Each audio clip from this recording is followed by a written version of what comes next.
Hi class, this is Professor Albano, and this is an introduction to our CIS 130 computer hardware course.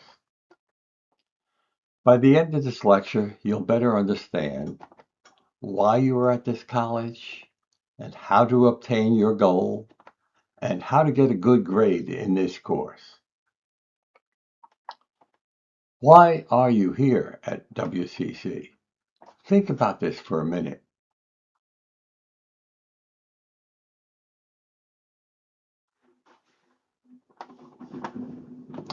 If you are a typical class, most of you answered to get a computer job. But how are you going to get that job? First of all, you need a degree or certificate from our college.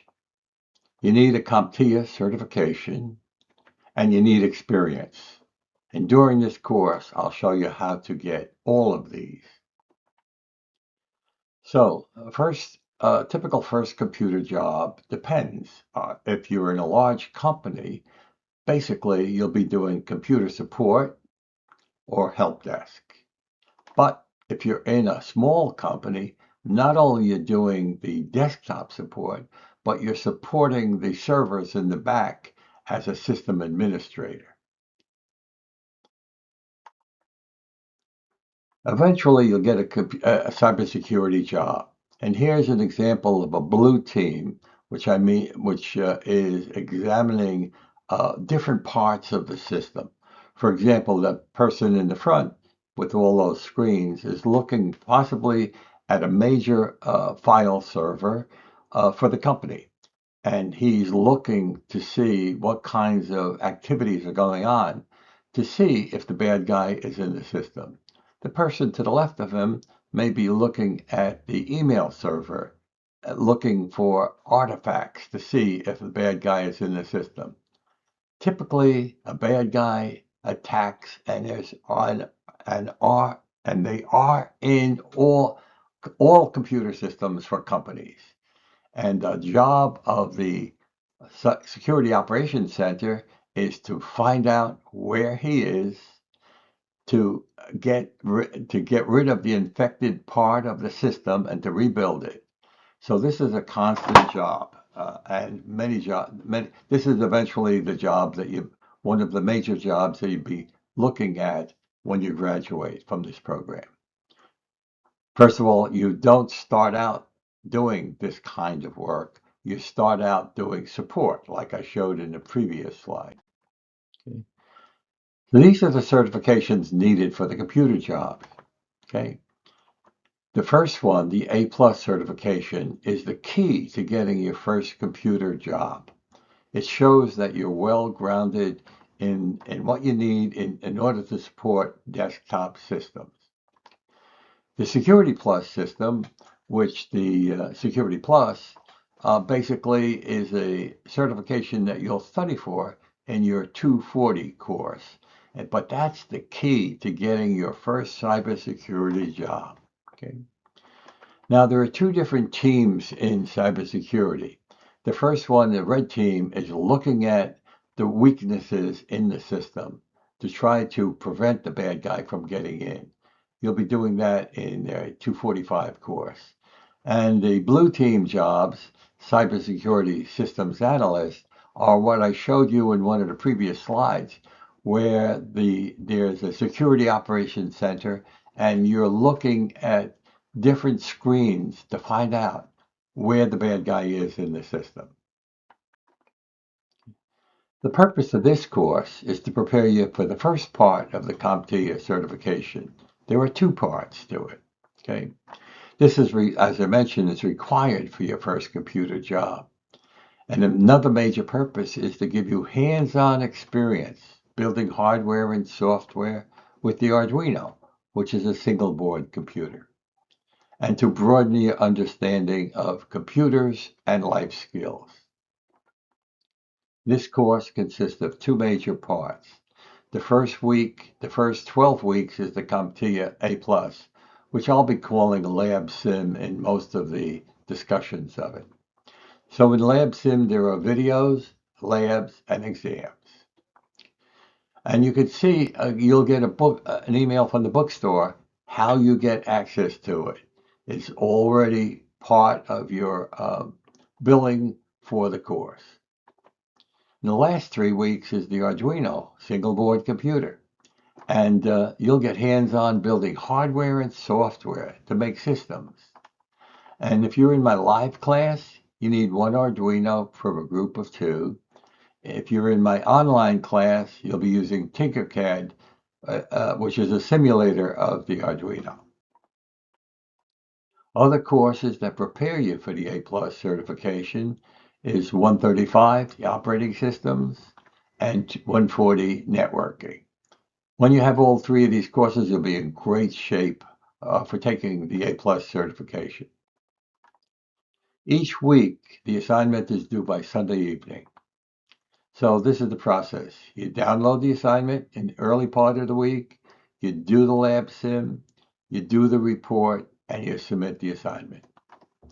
So good planning for doing the assignment is to download the assignment early in the week and do lab sim in parts, not all at once. Don't wait until the last minute to do an assignment, because if anything can go wrong, it will go wrong. So LabSim is a simulator. On the left-hand side, you'll see hardware that you'll be able to insert components and make changes.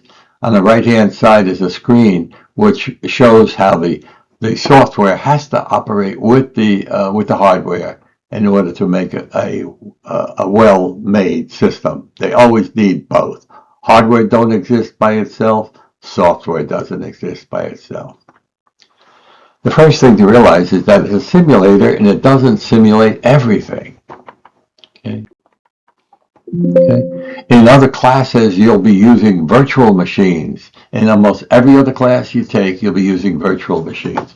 So what is the major difference? Okay, look at the pros of the simulator. It's repeatable, exactly repeatable. When you do the lab over again, it'll repeat exactly the same. Okay, but it doesn't simulate everything.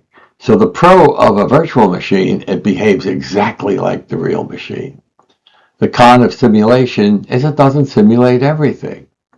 The con of using virtual machines is it takes time to load and it's not repeatable. If you do the lab over again, you may not get exactly the same steps. So doing lab sim is 70% of your grade. Yeah, and you get check marks when you complete a task, and you'll need at least 80% to get a check mark. And you can do labs and exams over again to get a better grade, because I only count the highest grade that you get.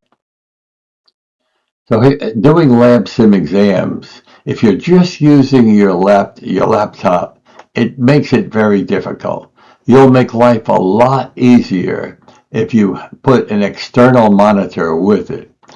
By the way, if you don't get it correct, it'll show you the correct procedure on how to do it.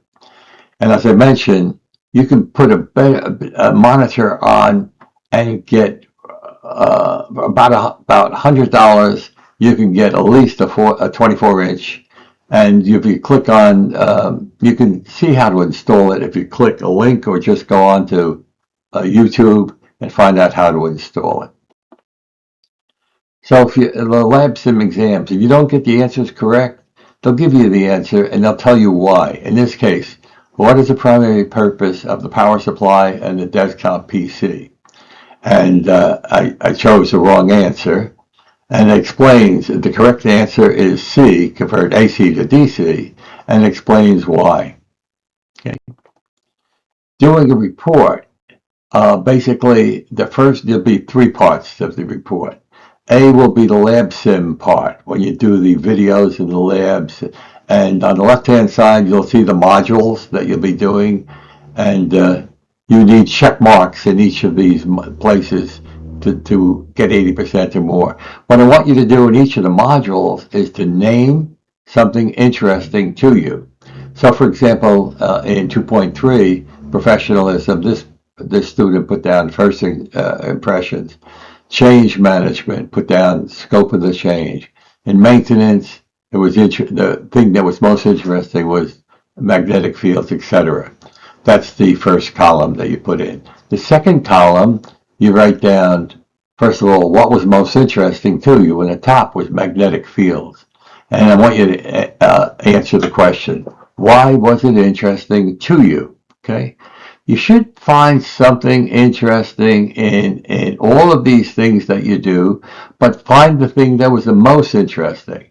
Hey, if you don't find anything interesting in any of these topics, you may not be in the right field, and you got to think about that. Okay, so this person wrote down magnetic fields and told me why, and then the second part of it is how you may use this information as a computer technician, and he answered that. So that's the first part, part A. Part B is we'll be using AI. Okay, so AI is going to be an important tool in your life from here on, and basically you'll use AI to learn more about what you did in LabSim or the lecture. You'll pick something, and then you'll find something using AI that was interesting to you in either the LabSim or lecture. You'll put in a link to the AI, and then you briefly explain what you learned. That's the second part. The third part is going to be based on lectures that I give each week. Okay, so what you would do is review the PowerPoint lecture and answer questions that I have about the lecture. Okay, so that's the three parts. The three parts of the assignment. You do it. It's Word. I give it to you in Word. You answer it in Word. You save it as a PowerPoint. Excuse me, not a PowerPoint. You save it as a PDF, and then you submit it. Okay. So here's an example showing you the overview of the entire course. So on the left-hand side, you see the topics for each of the 15 weeks of the course. You see in the second column, you see what you're going to be doing in the A Plus Lab Sim. There's 12 lessons, and then after that, there's 3 projects with the Arduino. And then on the fourth column, you'll see my lectures. Okay, so basically, my lectures are going to be about the A Plus, but also broader than that, like preparing for your first job. What do you need to do to get your first job and your future, etc. And each of them are due by the Sunday evening. Okay, so any questions? If you're online, you can't really ask me any questions. But if you have any questions about it, just send me an email. Okay.